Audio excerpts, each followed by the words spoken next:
에스겔 40장 28절부터 49절까지입니다. 그 가운데 28절부터 31절까지만 제가 먼저 읽습니다. 그가 나를 데리고 그 남문으로 말미암아 안뜰에 들어가서 그 남문간을 청량하니 척수는 장이 50척이요 광이 25척이며 그 문지기 방과 벽과 현관도 먼저 청량한 것과 같고 그 문간과 그 현관 좌우에도 창이 있으며 그 사면 현관의 장은 25척이요 광은 5척이며 현관이 바깥들로 향하였고 그 문 벽 위에도 종려나무를 새겼으며 그 문간으로 올라가는 8층계가 있더라. 아멘.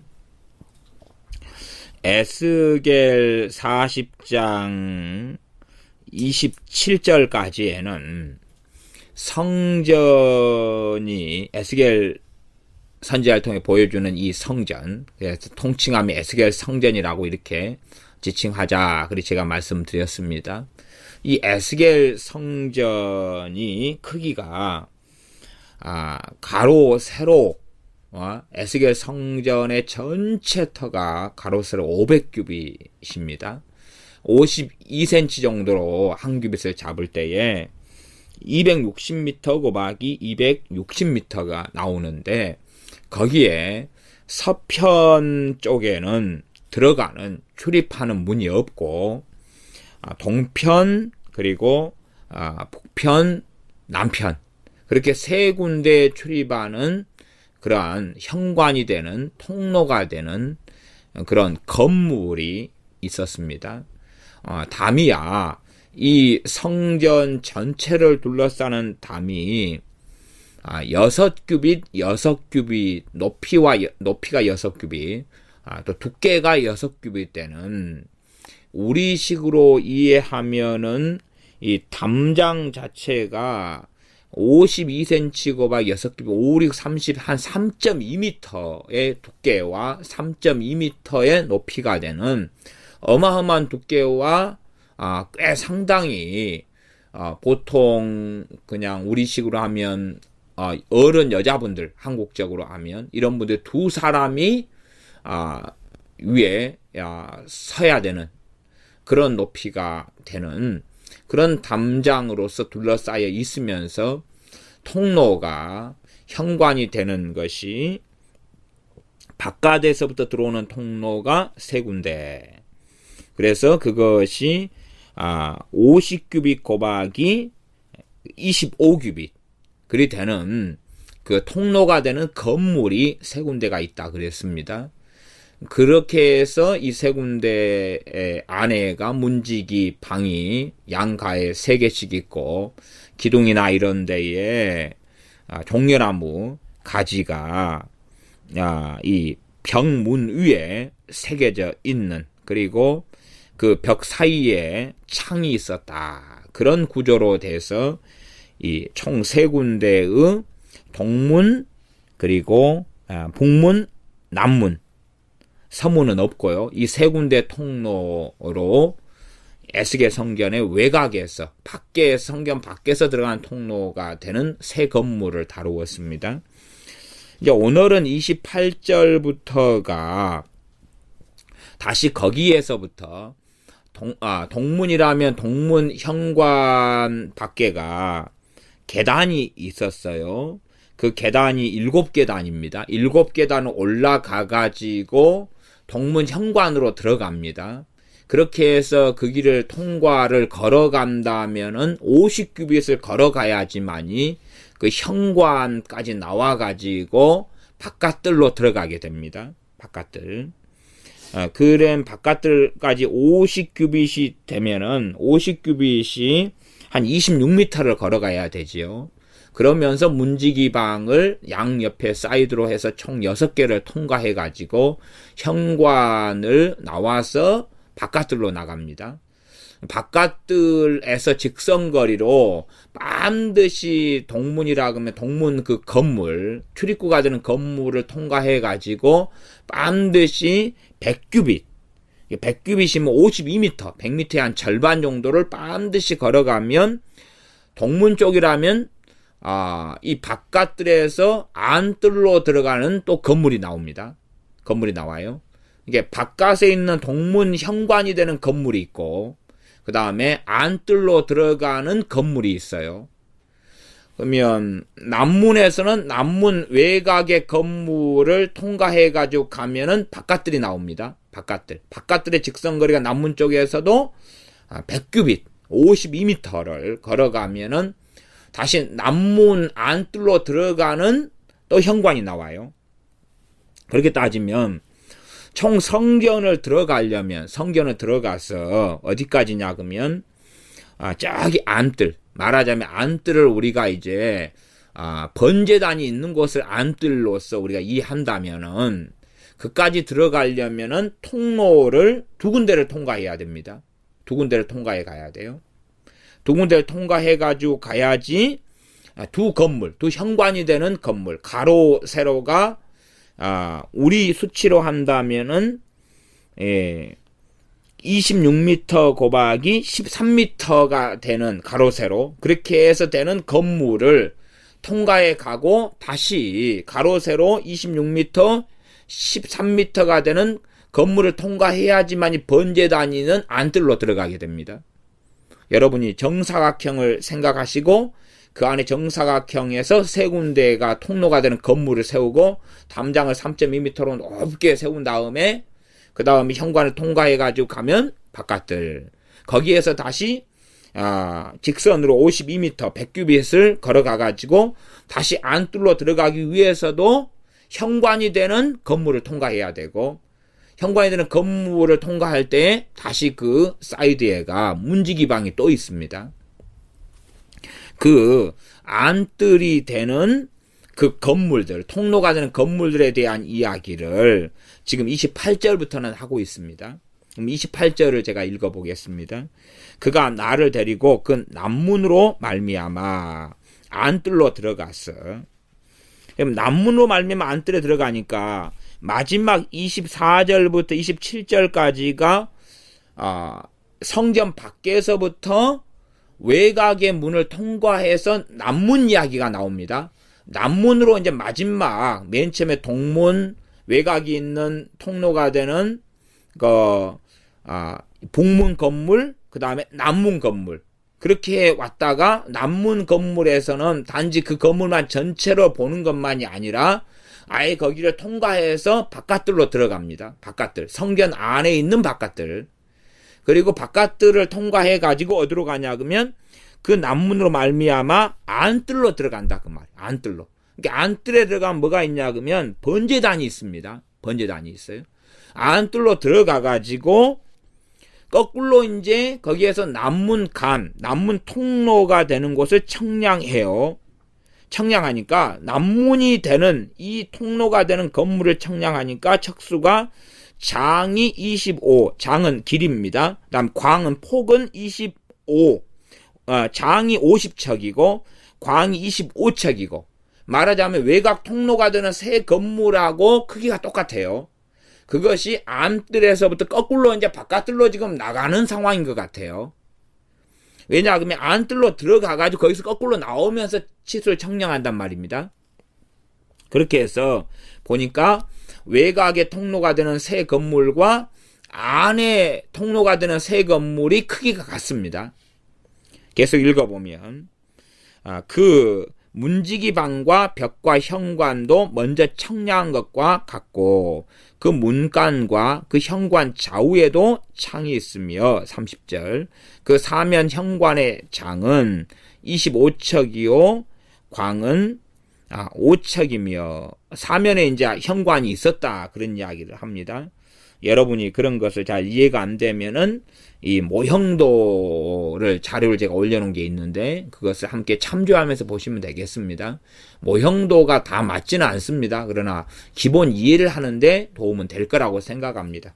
굳이 이제 에스겔 성경의 모형도를 전체를 뭐 외우거나 수치를 다 외우거나 그러실 필요는 없는데 대략적으로 이런 모양이 되는갑다 하고 보시면서 참조를 하셔야 말씀을 이해하는 데 더 도움이 되기 때문에 제가 이 모형도 한 2개 정도를 제가 올려놨고 동영상까지 이 카페 자료에 올려놓았습니다. 31절로 가면 현관이 바깥들로 향하였고 바깥들이 있는 데가 지금 현관이 있다 그런 이야기입니다. 그쪽으로 가면서 이 길이가 25척, 그다음에 광이 5척. 그러니 전체 길이가 지금 현관되는 건물에가 통로로 해서 전체 길이가 50척인데 그 중에 사면 현관의 장이 25척이나 차지해요. 굉장히 크죠. 이제 계속 읽으면 31절 현관이 바깥들로 향하였고 그 문벽 위에도 종려 나무를 새겼으며 그 문간으로 올라가는 8층계가 있더라. 외곽에서 성전으로 들어올 때 7층계를 거쳐 들어와야 돼요. 7층계는 완전수 아닙니까? 그러면 완전수라는 것은 성전 안으로 들어온다는 건 누구만 들어오냐 그러면 참으로 하나님의 백성, 하나님의 자녀만 성전에 하나님의 영광이 있고 하나님의 임재가 있고 하나님을 배울 수 있어요. 참으로 하나님의 자녀만 성전에 출입이 가능합니다. 그러함에 하나님의 자녀가 성전을 들어올 때 7계단을 밟고 들어와야 된다면 완전한 의를 입어야 돼요. 완전한 의는 사람으로서는 결코 도달할 수 없는 것입니다. 정말 우리 주 예수님을 통해서만이 그 7계단이라는 완전수에 이를 수 있고 하나님의 온전하심 속에 이를 수가 있습니다. 산상순에 보면 5장의 마지막 절에 보면 하나님의 온전하심처럼 너희도 온전하라 말씀하지만 과연 우리의 힘과 능력으로 온전함에 도달할 수 있으며 우리가 지은 죄를 사함에 깨끗하게 할 수 있는가 그 말이에요. 그럴 수 없다는 것은 우리가 압니다. 우리 주님을 통하여 온전함에 이르러 갑니다. 그 첫 번째 주님을 통하여 온전함에 이르러 가고 주님의 대속과 십자가를 통하여 보내신 성령님을 의지하여 성령의 도우심을 통하여 진리를 알아가며 온전함에 이르러 갑니다. 또 본질적으로 우리가 옛사람으로 인하여 죽을 수밖에 없는 우리가 우리 자신을 예수님의 피를 통하여 믿음으로 말미암아 은혜로 통하여 우리를 중생하게 하고 거듭나게 합니다. 물과 성령님을 통하여 거듭나게 해요. 믿음 및 통로가 되죠. 주님의 십자가를 믿는 믿음을 통해 우리가 거듭나게 되면서 본질적으로 이 7계단을 통과해서 하나님이 계신 성전 안에 들어온다는 것을 우리가 이해할 수가 있습니다. 그 다음에 이제 바깥들에서 안뜰로 들어가는 세 건물, 세 방향이 있을 거 아닙니까? 그게 통로가 되는데 거기는 8계단이 있어요. 8계단이. 이 말한다면 참으로 주님의 의를 힘입어서 하나님의 자녀가 되고 거듭나고 중생했는데 그렇게 해서 성전 안에 들어와요. 하지만 더 깊은 영광 하나님을 배움는 보좌에 가까이 나아가려면 하나님의 임재가 있는 곳은 지금 지성소입니다. 지성소까지 나아가려면 7계단이 아니라 또다시 8계단을 가야 돼요. 구원은 그렇게 그냥 보겠습니다. 우리 고린도전서 같은 데도 불 가운데 얻는 구원 이런 이야기가 나오는데 7계단을 들어가서 구원받은 자 하나님의 백성이 성전 안에 들어가겠지요. 그러나 거기에서 바깥들에 있다가 안뜰까지 나아가려면 8계단을 더 가야 돼요. 신약이든 구약이든지 간에 하나님 백성들이 단지 그냥 구원은 믿음으로 받지만 그러나 우리에게 순종을 성경 끊임없이 말씀하세요. 하나님의 뜻대로 사는 걸 말씀하세요. 믿음으로 살아가는 걸 말씀하고 하나님을 경외하는 걸 말씀하고 지혜를 얻는 걸 말씀하고 또한 더 날마다 요한 1서 같은 경우는 죄를 깨끗하게 하며 더 정결하게 하는 걸 말씀해요. 분명히 신학적으로 보면 우리의 모든 죄를 위해 십자가에 주님이 달리셨지만 그런 진리 가운데 또한 역설적인 진리가 함께 존재하는데 너희가 죄 없다 하면 하나님을 거짓말하는 자로 만드는 것이다. 그러면서 우리가 피 가운데 행하면 그리스도 예수님의 피가 우리를 모든 죄에서 깨끗하게 한다 말씀하시고 요한 1서 1장 그 7절이고 9절로 가면 너희가 너희 죄를 자백하면 저는 미쁘시고 의로우사 너희 죄를 사하시며 너희를 모든 불의에서 깨끗하게 하신다는 말씀을 하면서 우리가 더 깨끗한 삶, 그리스도를 닮아가는 삶, 거룩한 삶, 성화되는 삶으로 우리를 초청하고 계셔요. 단지 그냥 예수님 믿고 거듭난 거에서 멈추면 안 되고 바깥들에서 이제 어디로 가야 되냐 그러면 안뜰로 가야 돼요. 바깥들로 나왔을 때 거기에 주변을 삥 둘러가지고 30개의 방이 있었다는 것을 우리가 압니다. 한쪽 면 10개 3면이니까 그래서 30개 방이 있습니다. 그 앞에는 지난 시간에 말씀드렸다시피 박석, 포장 도로로 깔아진 곳 그쪽에가 방이 10개가 있었습니다. 그렇게 해서 이제 안뜰로 들어가는데 안뜰로 들어갈 때에 계단이 8개가 있다 그 말이에요. 더 계단을 통과해서 올라가면 더 높은 곳으로 가는 거지.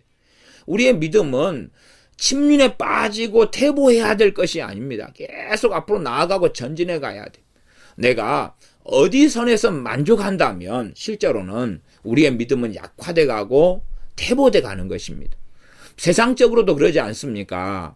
내가 영어 공부의 실력이 많이 좋아졌다가 영어를 안 한 지가 뭐 몇 년이 돼버린다고 치면 그러면 퇴보하지 않습니까? 남자 같으면은 군대를 요즘에는 한 2년 가면은 공부를 열심히 하는 학생이 군대 2년 갔다 오면 그쪽 하는 전문 공부를 제대로 이제 쉬는 게 2년이었기 때문에 다시 머리에 녹슨 걸 털어내야 되고 다시 기억을 살려야 되고 과거에 그 잘했던 공부가 이제 사라져버리고 마는 것이니까 다시 시작하는 것만큼의 수고를 더 해야 될 때도 많고 아니면은 많은 수고를 해야지만이 과거의 기억, 과거의 배움으로 복귀할 수가 있어가지고 거기에서 계속 이어서 공부할 수 있다는 것을 우리가 경험적으로 압니다. 그런 것처럼 우리가 하나님 말씀을 깨닫고 알았는데도 불구하고 그래서 내가 정말로 지금 하나님 말씀을 깊이 있게 알아. 하지만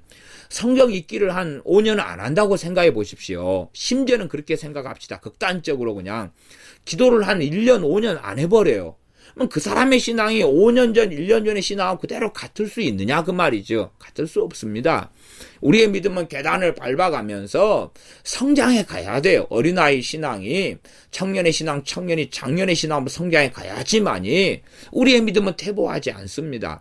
바깥들에서 안뜰로 나아가야 돼요. 안뜰로 나아가고 그럴 때 더 높은 곳 너희는 그리스도에게로 더 자라가라라고 말씀해.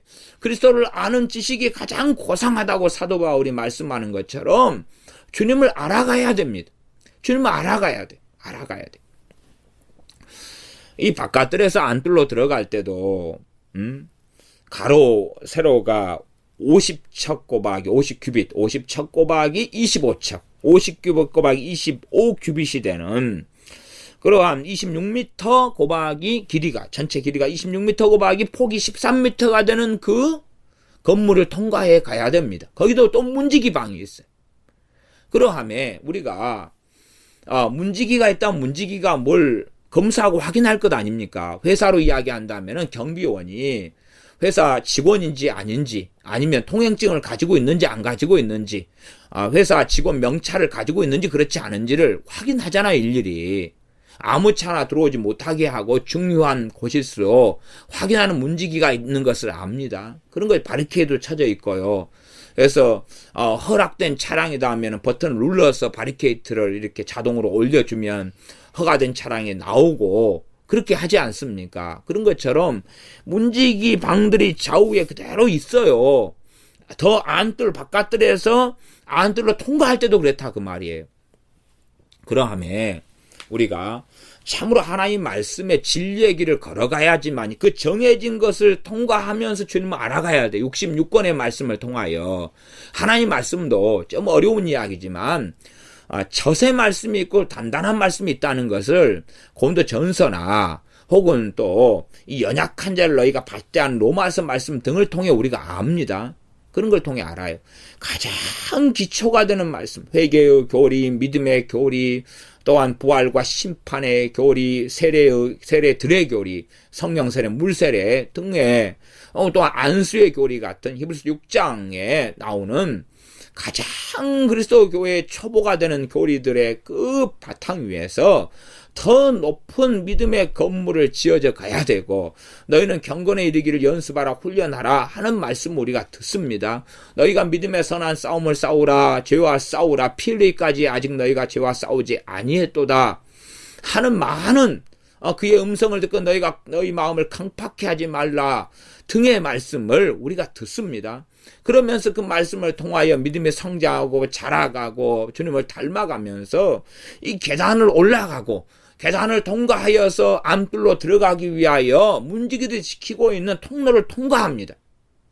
근데 우리의 믿음의 성장 과정을 적나라하게 다 보여준다는 걸 알 수가 있습니다.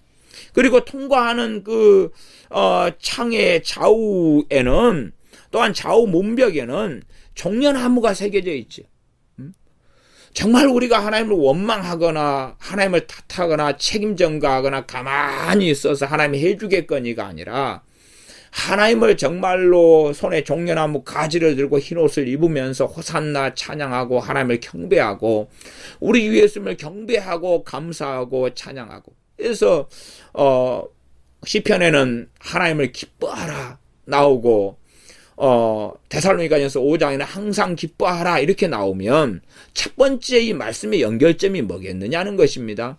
항상 기뻐하는 것이 그냥 우리가 혼자 코미디 프로 보고 하하호호 웃는 것이 아니라 누구를 기뻐하는 거겠습니까? 하나님을 기뻐하는 거죠. 그를 기뻐하는 것입니다. 하나님을 기뻐하고 하나님 때문에 기뻐하고 우리 주님을 기뻐하고 우리 주님 때문에 기뻐하는 거예요. 예를 들어 부모가 자신을 낳았으면 자녀가 잠자는 것만 보고도 어떨 때는 기쁠 때가 있지 않습니까? 자녀를 보고 기뻐해요. 자녀가 학교 갔다 오면 기뻐해요. 또 내 자식이 군대 갔는데 휴가를 나와서 오면 자녀를 보는데 건강한 모습을 봐도 기뻐한다 그 말이에요. 또 내 부모를 볼 때 부모가 건강하게 잘 계시는 것만 해도 기뻐하고, 그 이상으로 정말로 하나님의 존재 자체로 우리 주 예수 그리스도 때문에 기뻐하는 거예요. 기뻐하는 거예요. 그래서 항상 기뻐하는 핵심은 무엇에 대한 것이겠습니까? 우리 환경이나 건강이나 직장이나 직업이나 이런 것이 아니라 하나님 때문에, 우리 주 예수 그리스도 때문에, 우리에게 보내신 성령 하나님 때문에 기뻐하는 거예요. 또한 우리에게 진리의 말씀을 주셨기 때문에 우리가 기뻐하는 거예요. 나아가서 그 피로 우리를 대속하셨기 때문에 기뻐하는 거예요. 이런 기쁨들이 있어야지만이, 그 본질적인 기쁨이 있어야지 되고, 그것은 모든 예수 믿는 사람이라면 항상 기뻐할 수 있는 거예요. 나 환경상의 기쁨이란 건 누구는 가질 수 있고 누구는 못 가지는 거겠죠. 또한 어떤 고난의 때에는, 환난의 때에는 환경상의 기쁨을 가지기 어렵죠. 그러나 정말로 항상 기뻐할 수 있는 것, 하나님의 살아계심과 하나님의 아버지 되심과 우리 예수님께서 우리의 중보자 되심과 구주 되심과 우리의 대제사장 되심과 우리의 왕 되심과 그런 것을 기뻐할 수 있는 거예요. 우리에게 홀로 두지 아니하시며 그의 영 성령을 통하여 함께 하심과 성령에 보내셔서 성령 하나님께서 우리를 도와주시는 보혜사 되심을 우리는 기뻐할 수 있는 거예요.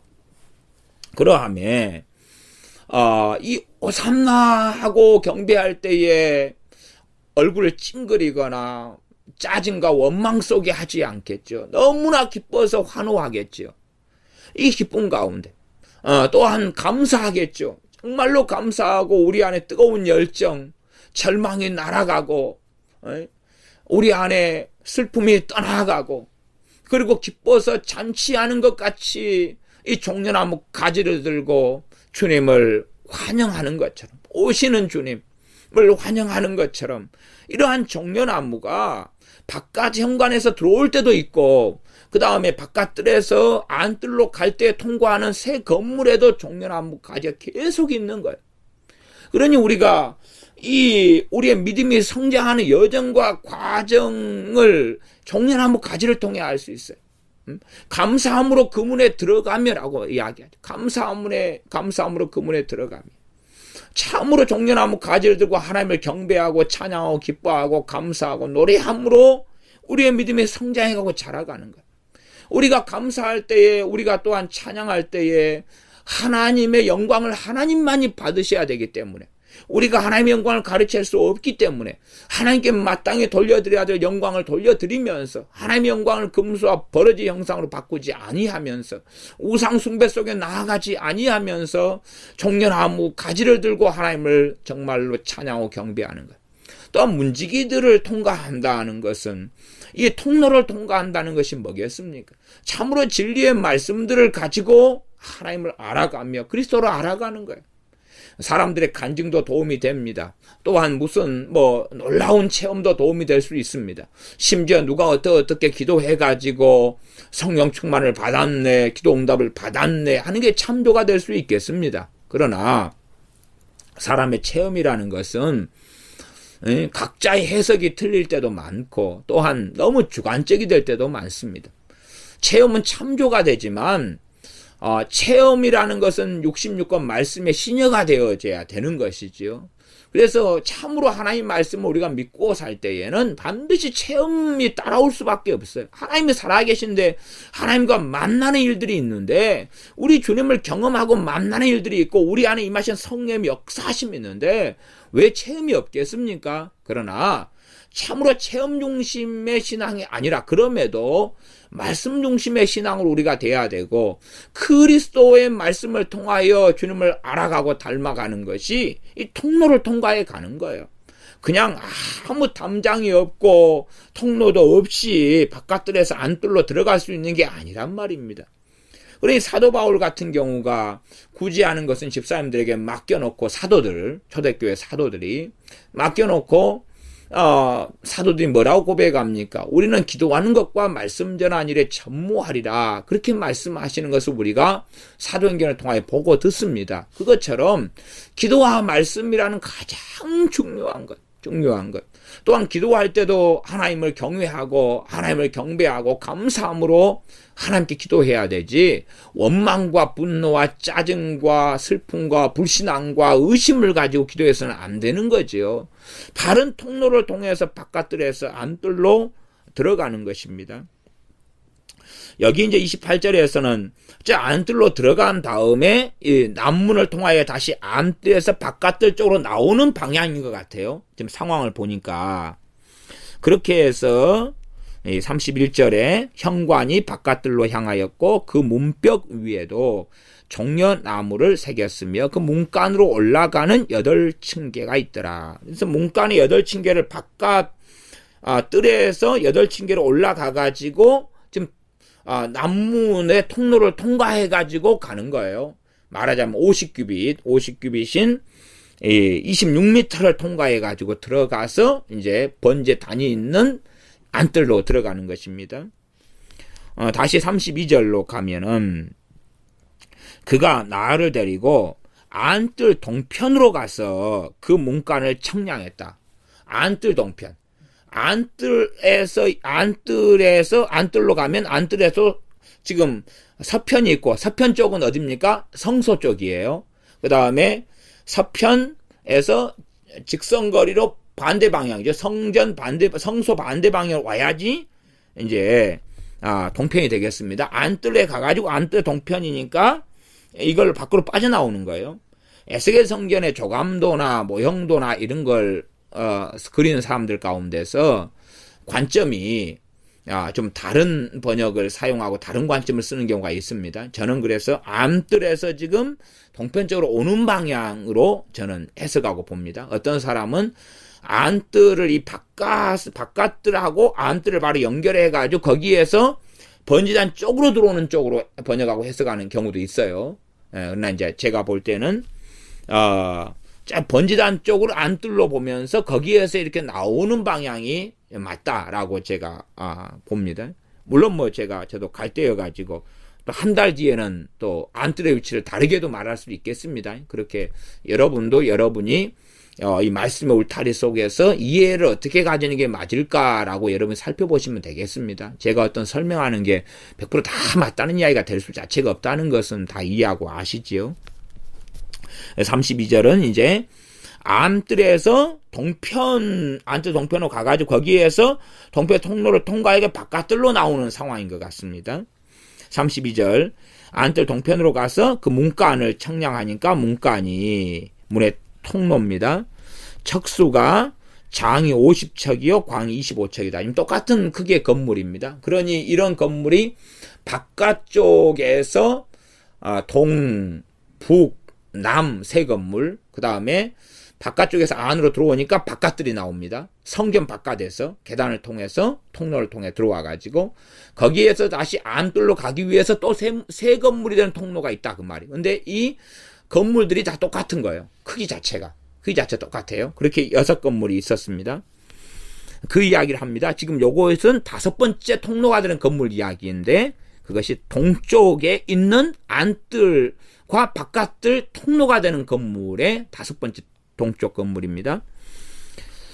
33절 그 문지기방과 벽과 현관이 먼저 청량한 것과 같고 그 문간과 그 현관 좌우에도 창이 있으며 그 현관이 바깥들로 향하였고 그 이편 저편 문벽입니다. 문벽 위에도 종려나무를 새겼으며 그 문간으로 올라가는 8층계가 있더라. 다 최고 바깥에서 이제 올라와 가지고 성전 들어와 가지고 성전 들어올 때에 그때 층계가 7층계고 그 다음에 바깥들을 통과해 가지고 안뜰로 가기 위한 통로로 걸어갈 때 8층계다 그 말입니다. 나중에 이제 이 성소로 올라가는 층계가 또 있습니다. 예.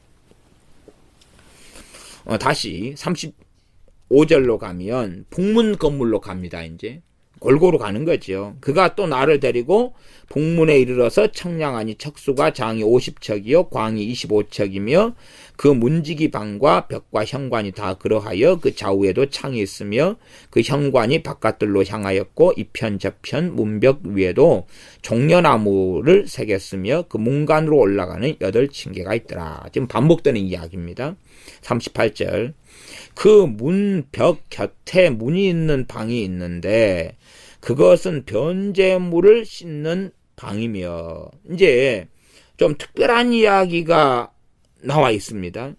특별한 이야기인데 이것은 북문 안쪽에 있는 북문입니다. 이게 제일 성전으로 들어오는 북문 쪽의 통로 말고 바깥 마당하고 앞마당, 안뜰, 바깥뜰과 안뜰을 통과하는 이 북문에는 특별한 시설이 있는 것을 이야기합니다. 특별한 시설이 있는데 첫 번째는 어떤 시설이 있냐 그러면 북문 곁에 문이 있는 방이 있다 그 말이에요. 38절 그것은 번제물을 씻는 방이다. 북쪽에 안뜰로서 들어오는 그 기회가 번제물 씻는 방이 있다는 사실. 번제물 씻는 방이 있다. 그러면 번제물 씻는 방은 아마 안뜰에가 번제단이 있잖아요. 그쪽에가 있지 않은가 저는 그렇게 이해합니다. 그래야지만이 번제물로서 어떤 부위를 도살하고 죽인 다음에 씻어가지고 번제단에 올려야 되니까 그 근처라고 보지 피가 뚝뚝뚝 떨어지는 것을 갖다가 이 통로를 통과해 가지고 26m를 저는 걸어온다는 것은 좀 어렵고 안에 들어와서 번제단 안에서 이제 그 번제물을 씻어 가지고 번제단에 올리고 이런 걸로 이해하는 것이 맞지 않은가. 그래서 거기에는 북문 쪽에가 번제물을 씻는 방이 있다. 그러면 우리가 이러한 여러 가지 성전에 대한 에스겔 성전이든지 솔로몬 성전이든지 간에 또한 성막이든지 간에 성막이나 성전이 가리키는 것은 당연히 우리 주 예수님에 대한 것인 줄을 압니다. 예수님에 대한 것. 그 다음 예수 믿는 신앙과 믿음과 믿음의 여정과 한 걸음 나아가면 우리가 예수님을 닮아가는 성령의 거하실 하나님의 거하실 처수가 되어져가는 이야기까지 진전할 수 있습니다. 근데 가장 기본적으로는 예수님에 대한 이야기. 그러면 번제물을 씻는 방이다. 그러면은 누가 우리의 번제물이 되셨고 누가 우리의 화목제물이 되셨습니까? 우리 주님이 그러셨어요. 주님이 번제물을 씻는데 방향 자체가 북쪽입니다. 북쪽 지금 건물이 있는 데가 있어요. 북쪽 통로가 되는 거기에가. 그러함에 우리가 북쪽 그러면 그것이 추운 곳, 어두운 곳, 또한 고난 이런 것을 우리가 생각해 볼 수 있겠습니다. 남쪽에는 해가 비치는 것, 또 동에서 해가 뜨고 남쪽은 따뜻하고, 그러나 북쪽은 추운 곳, 어두운 곳. 그래서 전에 이 마곡의 고강 이야기 나올 때도 북쪽에서부터 이렇게 북방에서부터 그를 갈고리로 끌어가지고 온다는 말씀 등을 우리가 봅니다. 어떤 면에서 이들은 마귀의 세력이고 또한 특별히 이제 그런 곡에 대한 설명을 많이 했습니다만은 적그리스도 세력이 되기도 하고 이에 대한 성취가 몇 가지에 걸쳐 나타나는 이런 좀 어려운 이야기를 했습니다. 그렇게 여기서는 북쪽에가 이 방이 있으니까 다른데 남쪽이나 아니면 동쪽이나 이런 데 방이 있는 게 아니라 지금 북쪽이에요. 북쪽에 있는 것이 그 밑에 보면 좀 더 자세히 나왔습니다. 그래서 일단 38절에는 지금 35절부터 37절까지가 앞마당에 있는 북문 쪽의 이야기를 하면서 자연스럽게 넘어옵니다. 그래서 번제물 씻는 방이 있다. 39절 그 문의 현관 이편에는 상둘이 있고 저편에 상둘이 있다. 그 위에서 번제와 속죄제와 속건제 희생을 잡게 했다. 그러면 그 문의 현관이 있으면 통로가 되는 것이죠. 50규빗 곱하기 25규빗이 되는데 그 현관의 이쪽 편하고 저쪽 편, 현관 이쪽 편과 저쪽 편에가 상둘이 있다는 이야기예요. 그러니까 이쪽 편에 상둘이 있고 좌우회가 있었겠죠. 저쪽 편에 좌우회가 있었으니까 현관을 기준으로 해가지고 좌우회가 있었다. 그러면 이 현관을 어느 쪽으로 볼 것이냐 할 때에 현관이 아마 안뜰 쪽이지 않는가 싶어요. 안뜰 계단 있는 쪽, 8계단 있는 쪽, 그쪽으로 일반적으로 보기도 합니다. 그래서 그쪽에서 양쪽에 2개, 그렇게 해서 거기에서 그 상을 어떤 상이냐 하면은 번제와 속죄제와 속건제 희생을 잡는 상이 이 계단이다 하면 계단 좌우편에 2개, 그 다음에 계단 올라가가지고 현관 안쪽에가 있다 그랬어요. 안쪽에가 2개가 있다. 그래서 상이 번제물을 잡는 상 자체, 번제물, 속죄제물, 속건제물의 희생제물입니다. 희생이 되는 희생물을 잡는 상이 4개가 있다.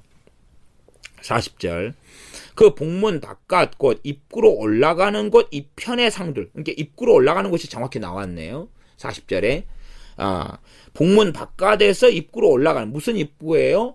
안뜰로 들어가는 입구죠. 그쪽에가 이편에 상둘이 있고 북문 현관 저편에 상둘이 있어요. 그거 잡아가지고 이제 그걸 가지고 통로를 통과해 오는 것 같아. 통로를 통과해 와가지고 안뜰 쪽으로 가면 뭐가 있어요?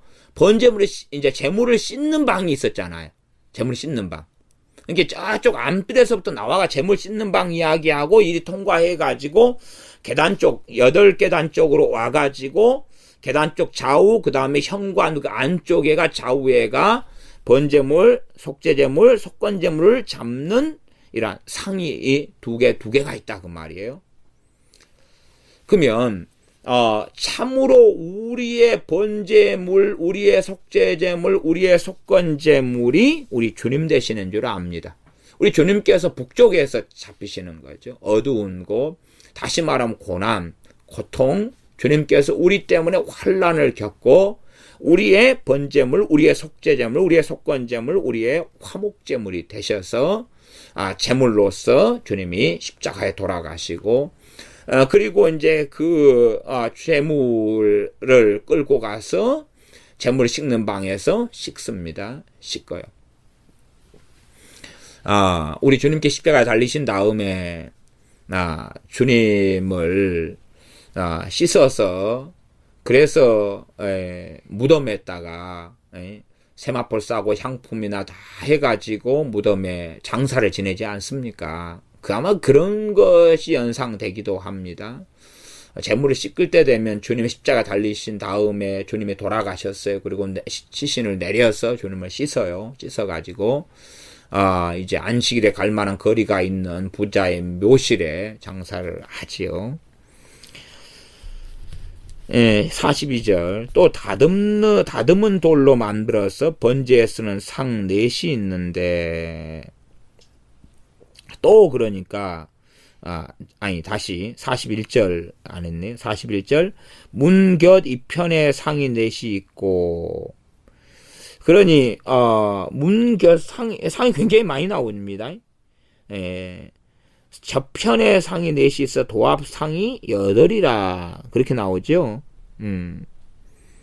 39절에는 현관 이편에 상둘, 저편에 상둘 있고 그에 대한 용도가 번제, 속건제, 희생을 잡는 것이고, 그 북문 바깥 입구로 올라가는 곳 이편에도 상둘이 있고 현관 저편에 상둘이 있고, 그래서 문곁 이편에 상넷, 저편에 상넷 해가 상 8개다 그 말이에요. 8개.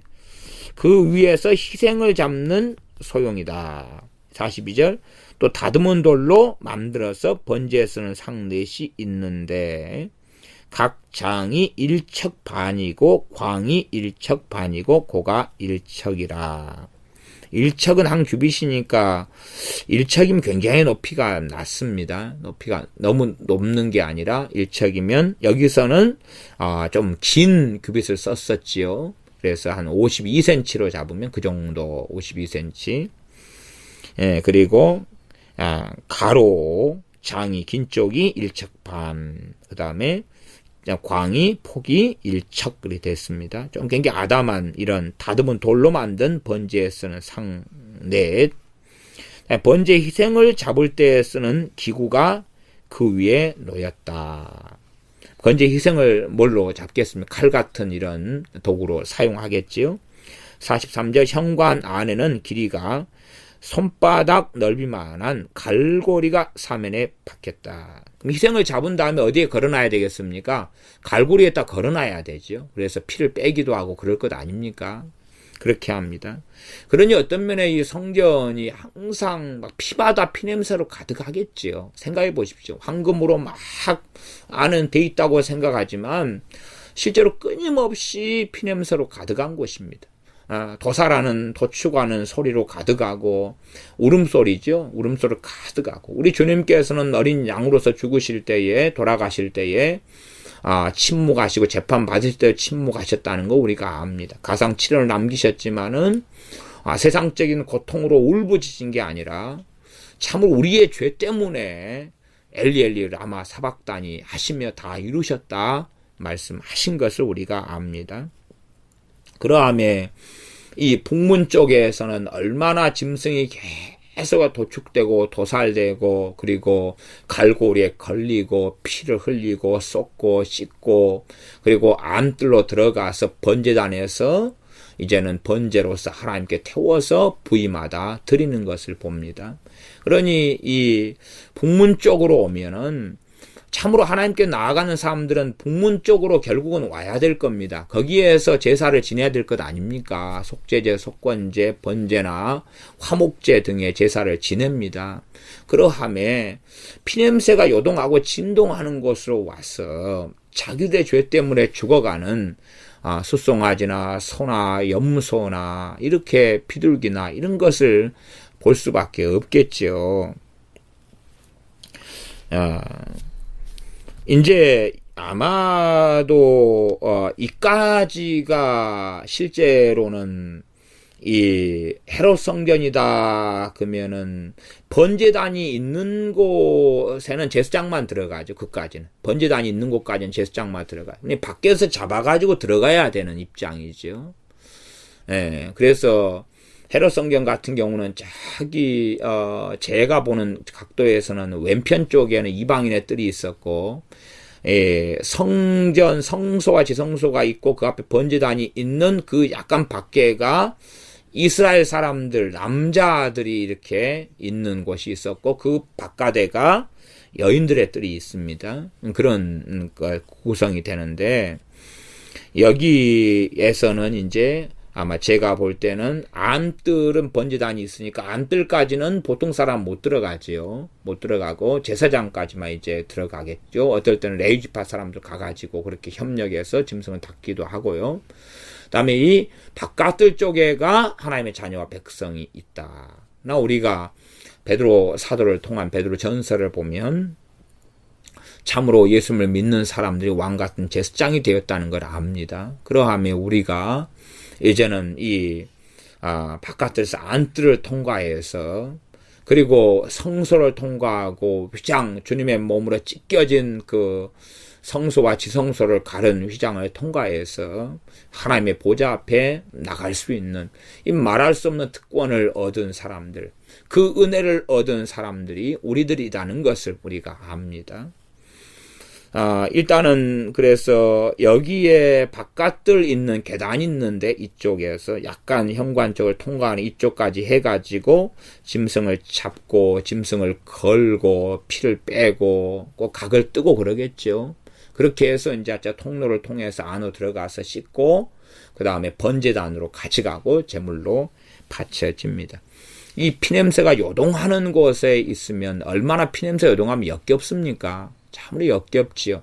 그러나 그 피냄새가 요동한 역겨운 자리가 어느 자리입니까? 우리의 죄의 자리고 우리가 구원받는 그 자리고 주님의 피가 흘려진 자리입니다. 그러하면 우리가 성찬을 할 때 단순하게 포도주를 작은 컵으로 한 잔을 마신다 아니면 포도즙을 마신다는 걸 넘어서서 주님께서 제자들에게 내가 아버지의 나라에서 너희들과 함께 이 포도주를 마시기 전까지는 안 마시겠다 말씀하지요. 그러함에 주님께서 포도주를 자신의 피 흘리심의 상징으로 사용하시면서 기념하는 것을 사용하시면서 우리에게 성찬을 그렇게 하라고 말씀하십니다. 그러함에 우리가 성찬을 할 때에 참으로 이 성전에서 피가 낭자한 이 자리, 피가 낭자하고 떨어지는 그 자리, 주님의 십자가에서도 손과 발에 못이 박히셨고 채찍에 맞으셔서 살점이 떨어졌고 머리에 가시관을 쓰셔서 긴 가시에 박혀서 머리로 피가 흘러내려가는 그것을 볼 때에 십자가 아래가 주님의 피가 가득했지 않겠느냐 그 말입니다. 가득한 그 피. 또한 여기 짐승을 북문 이쪽에서 잡는데 가득한 이 피가 누구를 위해서 흘리는 피겠느냐 하는 거죠. 당연히 우리를 위해서 흘리는 피입니다. 그러므로 우리가 이 피를 거부해야 될 문제가 아니라 참으로 그 역겨운 피가 우리 역겨운 죄와 같은 것이고 또한 주님이 그 흘리신 피가 결국 역겨운 피가 되는 게 아니라 생명의 피가 되고 속죄의 피가 되며 우리를 살리는 주님의 피가 되며 우리의 죄를 위하여 값을 지불하시는 그 영원한 속죄의 피가 되므로 이 북문 어두운 곳 또한 더 추운 곳 탄식 있는 그 자리에서 우리를 위한 탄식을 겪으신 주님을 우리가 기리며 찬양하며 예배하며 오히려 슬픔의 자리가 아니라 슬픔과 환희가 슬픔과 기쁨이 회개와 탄식과 제 용서의 기쁨이 함께하는 자리가 이 북문의 자리가 되는 그러한 역설이 있겠습니다. 그래서 이 희생 제물들이 43절의 현관 안에 있는 길이가 손바닥만한 갈고리가 사면에 박혀 있는데 거기에 걸어지겠지요. 상들에는 희생의 고기가 있더라. 지금 하나님께서 하나님의 권능으로 에스겔 성전으로 이 성전 환상으로 데려가실 때에 이 녹같이 빛나는 이분이 있는 이분, 제가 선지하신 그리스도라 이렇게 설명한 이분이 청량을 해가면서 데리고 가시는 거예요. 데리고 가는 거예요. 그 데리고 가는 현장에 환상 가운데 성전에 데리고 갔는데 거기에는 상에는 희생의 제물들이 그대로 있었던 거예요. 희생의 제물들이 피가 뚝뚝뚝 흘러내리고 있었겠죠. 이제 갓 잡은 싱싱한 고기들이겠죠. 누구를 이야기합니까? 바로 주님이다 그 말이죠. 44절 안문안 안뜰에는 방 둘이 있는데 안뜰에가 방 둘이 있다 그랬죠. 예, 북문 곁에 있는 방은 남으로 향하였고 남문 곁에 있는 방은 북으로 향하였다.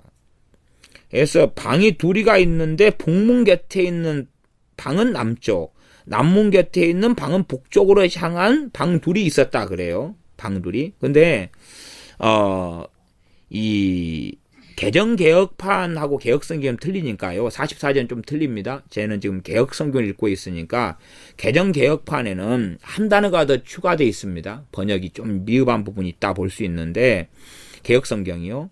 그래서 개정개혁판을 제가 읽어드리면 안문 밖에 있는 안뜰에는 노래하는 자의 방둘이 있는데 노래하는 자애가 빠졌어요. 방둘 앞에가 노래하는 자의를 이렇게 적어 놓으시면 되겠습니다. 개혁성경을 보시는 분들은 개정개혁판은 상관없는데요.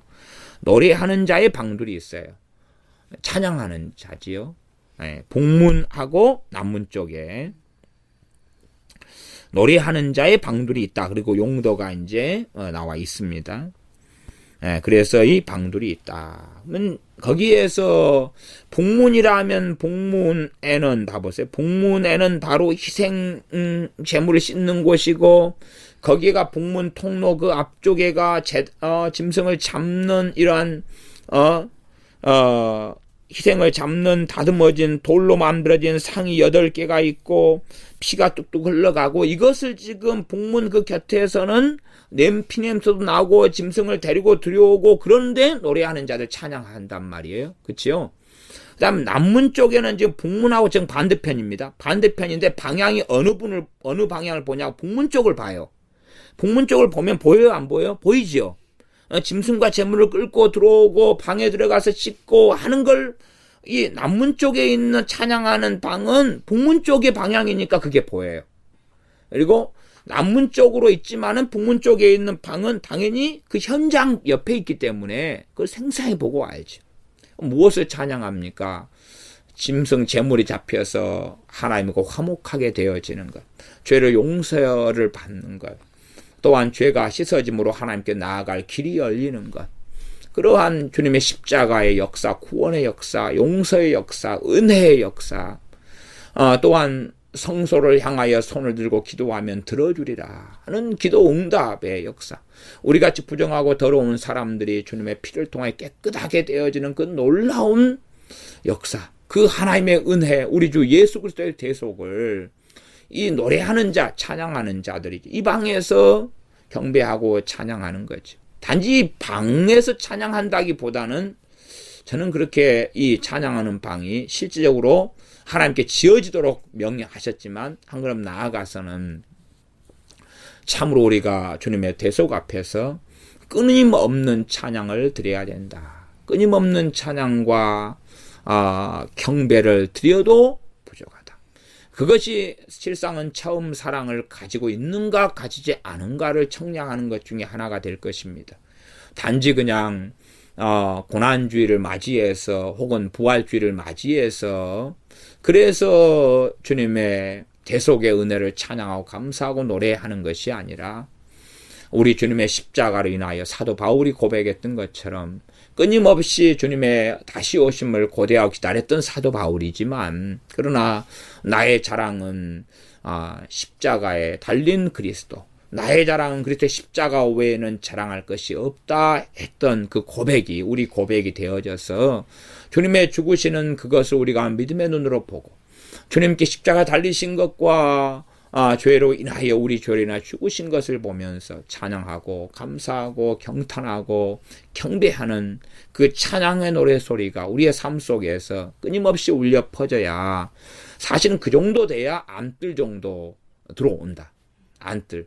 정말로 주님을 노래함이 뭔지, 정말로 찬양이 뭔지, 정말로 주님의 십자가의 대속을 단지 이제 저기 성경 밖에서 계단을 통해서 올라오고 통로를 통해서 올라와서 거듭나고 중생에서 들어올 때만이 아니라 그래 단지 그냥 내가 무슨 어떤 기도 제목을 했고 어떤 응답을 받아서 하나님을 찬양한다는 것이 아니라 정말로 안뜰로 들어올 때에 더 깊은 주님의 대속, 주님의 십자가에 대한 사도 바울이 고백했던 것처럼 나의 자랑은 그리스도의 십자가다.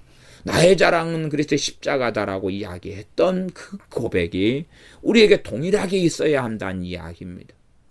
그리스도가 십자가에 못 박히신 것이 밝히 보이거늘 그것이 하나님의 사람들이 있어야 되고 안뜰로 들어온 사람들에게 있어야 돼요. 그런 것이 없는 사람들, 참으로 감사를 잃어버리는 사람들, 찬양을 잃어버리는 사람들, 존재론적인 감사지요. 환경적인 감사가 아니라 주님께서 행하신 것, 아버지 하나님께서 그 아들 보내셔서 대속의 역사를 이루어 주시며 우리에게 자비와 긍휼을 베풀어 주시며 우리를 불러 주시며 초청하고 초대해 주시고 또한 그 아들의 피를 통하여서 믿음을 통하여 구원받게 하시며 용서를 얻게 하시며 하나님의 자녀가 되게 하시며 또한 하나님의 그리스도의 몸의 지체가 되게 하시고 하나님의 권속이 되게 하시며 왕같은 제사장이 되게 하시고 영원한 하나님의 나라를 유업으로 받게 하시는 그 말할 수 없는 것을 찬양하는 자들이 안뜰에 거한다는 것이지요. 46절 북향한 방은 제단을 수직하는 제사장들에 쓸 것이라. 45절입니다. 그가 내게 이르되 남향한 이방은 성전을 수직하는 제사장들에 쓸 것이요. 그래서 이제 44절하고 45절이 좀 애매해지죠. 애매해지는 것이 우리 개정개혁파는 안문 밖에 있는 안뜰에 노래한 자의 방 둘이 있는데 북문 곁에 있는 방은 남으로 향했고 남문 곁에 있는 방은 북으로 향하였다. 이렇게 이제 번역을 했어요. 근데 45절로 가면 그가 내게 이르되 그러면서 남향한 이방은 해가지고 용도를 이야기하니까 여기는 노래하는 자라는 것이 빠져버렸어요. 빠져버려서 이제 상당히 애매하게 지금 성경 본문이 흘러내려오는 것을 봅니다. 애매하게 내려왔어요. 45절로 가면 그가 내게 이르되 남향한 이방은 성전을 수직하는 제사장들에 쓸 것이요. 북향한 방은 제단을 수직하는 제사장들에 쓸 것이라. 이렇게 되면 이제 개역 성경의 번역은 아무 하자가 없이 깔끔합니다. 깔끔하게 이렇게 나와요. 깔끔하게 나와서 남향한 방과 북향한 방의 용도를 이야기하는데 45절로 가면 이렇게 제가 지금 앞에는 개정 개혁판으로서 노래하는 자들의 방으로 할 때에 제가 찬양과 감사를 설명한 거고 개혁 성경식으로 그대로 넘어왔을 때는 45절의 용도가 남향한 방은 성전을 수직은 지키는 것을 수직이다 이야기합니다. 성전을 지키는 제사장들에 쓰는 방이고 그 다음에 북향한 방은 제단을 지키는 자들. 무슨 제단입니까? 번제단이지요. 지키는 제사장들의 쓸 방이다. 그 용도다. 그래서 성전은 성소와 지성소를 들어가는 출입을 관리하는 사람들이죠. 그래서 안뜰이 거기에가 있다. 제단 근처에가 있다는 걸 알 수가 있습니다. 거기서 교대 근무 같은 걸 해야 되겠죠. 24시간 교대 근무를 해가지고 제단도 지켜야 되고 그 다음에 제단도 관리를 해야 되고 지켜야 되고 잘못 부정한 재물이 올라오지 않도록 또 지켜야 되고 또 하나님께 정하신 규례가 잘 시행되도록 지켜야 되고 그리고 성전 출입 같은 것도 잘 관리하면서 다 지켜야 되는 부분이 있습니다. 예를 들어서 아침과 저녁에 향을 피우러 와야 되고 또한 등잔 안에 불을 붙이고 불효한 기름을 보충해야 되는데 그걸 안 하면은 빨리 그것을 잠자는 사람들 깨워야 될 거 아닙니까? 순번이 있을 테니까. 그래서 반열을 따라서 하나님 앞에 나아가고 섬기니까 이런 것이 관리가 되어져야 돼요. 최소한은 이러한 제사장들 통해서는 질서가 유지되는 거예요. 질서가. 교회는 질서가 있고 가정에도 질서가 있지요. 그런 질서가 유지가 되는 거예요. 유지가 되어서 이걸 전체를 통할하고 관리하고 하는 것입니다. 그래서 주먹국으로 하는 문제는 아니다 그 말이죠.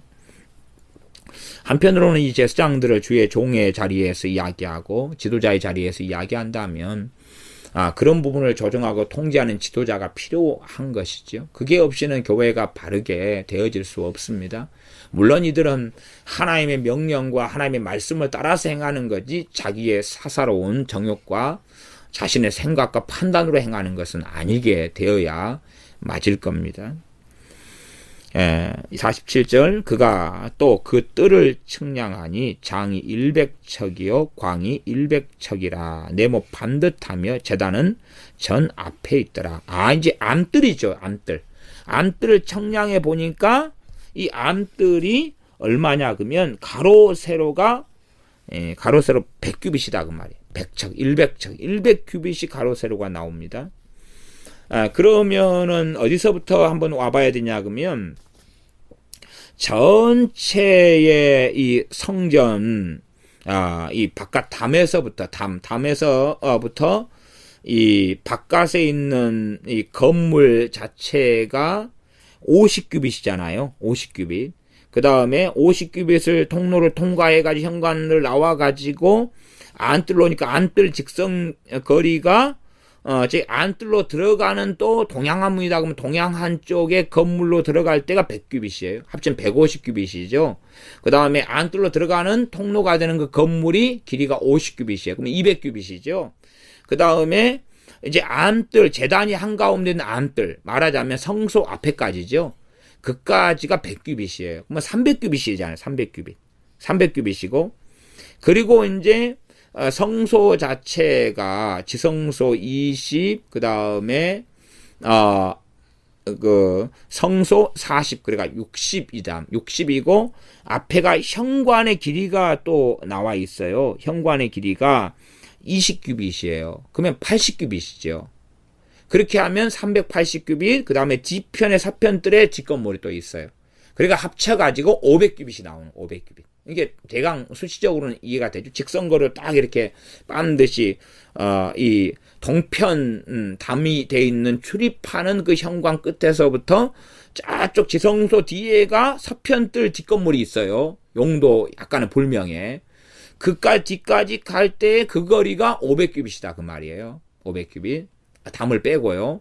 그러니까 50, 100, 그 다음에 50, 그 다음에 성결 앞에 있는 제단이 한가운데 있는, 번제단이 한가운데 있는 그 직선거리가, 그 직선거리만이 아니라 가로 세로가 정사각형 100백이다. 100백. 그래서 제단이 있는 그 제단에 이제 제물을 태워드리고 이러한 그 가로 세로가 100백이니까 가로 세로가 52m예요. 최소한 52m니까 굉장히 넓죠. 굉장히 넓어요. 그 정도면 충분히 축구도 차고 할 정도의 크기가 나오는 것 같아요. 100m의 절반이 약간 넘으니까요. 최소 잡았을 때입니다. 다시 47절로 가면 네모 반듯하며 제단은 전 앞에 있더라. 제단이 어딨냐 그러면 성전 앞에 있다. 그 말. 성전 앞에 있다. 그러니까 이 백백 하는 안뜰 한가운데는 아닌 것 같아요. 한가운데 아니고 제단이 어디냐 그러면 앞에가 있다 그래요. 앞에가 있다. 그리고 보면은 지금 현재 여기에 보면은 이제 제단 앞에가 우리가 성막으로 가면 성막에는 성전 앞에 성소와 지성소 앞에가 성막으로 가면 성소 앞에가 뭐가 있어? 물두멍이 있었어요. 물두멍이 있었는데 여기서는 지금 제단이 성전 앞에 있다고 나옵니다. 물두멍이 아니라. 이게 좀 위치가 틀리죠. 그 다음에 여기서 물두멍 이야기는 없고 지나갑니다.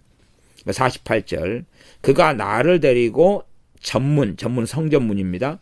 전문 현관에 이르니. 현관이라는 게 어디로 들어갈 때 앞에가 현관이 나오잖아. 우리가 집에서 어느 아파트나 집을 방문할 때 먼저 현관을 통과해서 방으로 들어가죠. 현관을 통과해가지고 거실로 갑니다. 그렇죠? 거실로 가거나 현관을 통과해가지고 거실, 그 다음에 방 이런 입장이 되죠.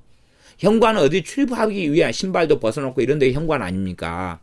그러니까 성소 앞에가 뭐가 있는 거예요? 현관이 있는 거예요. 예를 들어 우리가 현관이 왜 필요합니까? 비가 막 많이 와서 질척질척한 땅을 우리가 받고 왔다 하면 현관에서 신발을 털어야 되죠. 우산을 가지고 왔다면 우산 놔줘야 되고 신발도 벗어야 되고 이런 여러 가지 용도가 현관이 있지요. 그러니 어느 건물마다 정말로 깨끗하게 관리된 건물마다 현관이 없어서는 안 되는 거죠. 그래서 자꾸만 통로가 되는데도 현관 이야기 계속 나옵니다. 현관, 그리고 통로가 50규빗, 현관 50규빗 이렇게 자꾸 나와 있다는 거 우리가 봤습니다. 그 다음에 성전 앞에 이제 본 성소와 지성소가 있는 그 건물이 있는 성전 앞부분이 현관이 있다. 48절입니다. 현관에 이르러 그 문의 좌우벽을 청량했더니 광이 문의 좌우벽 광이 이편도 5척, 저편도 5척. 두께가 문 이편도 3척, 문 저편도 3척이다. 49절 그 현관의 광이 그 현관의 폭입니다. 폭이 20척이다. 이게 폭이 굉장히 넓어요. 폭은 넓어요. 그다음 장이 11척이다. 그러니까 길이 이 계단을 올라가면은 현관이 나올 거 아닙니까? 그러면 그 길이가 11척이니까 요것은 이 폭 자체가 20척인 이유가 뻔하지요. 왜냐 그러면 성소와 지성소가 20 곱하기 20이고 그 다음에 성소가 20 곱하기 40 곱하기 20이에요. 그러니 폭이 20이니까 현관도 지금 폭이 20으로 가고 있어요. 그러나 현관을 걸어가는 거리는 좀 짧아서 11척으로 나와 있습니다. 그래서 문간으로 올라가는 층계가 있다. 층계를 통과해가지고 현관으로 올라가야 되죠. 예. 문벽 곁에는 기둥이 있는데 하나는 이 편에 있고 하나는 저 편에 있다. 이것은 생략한 거예요. 우리가 기둥을 알죠. 솔로몬 성전의 기둥에 야긴과 보아스라는 두 기둥이 있다는 걸 압니다.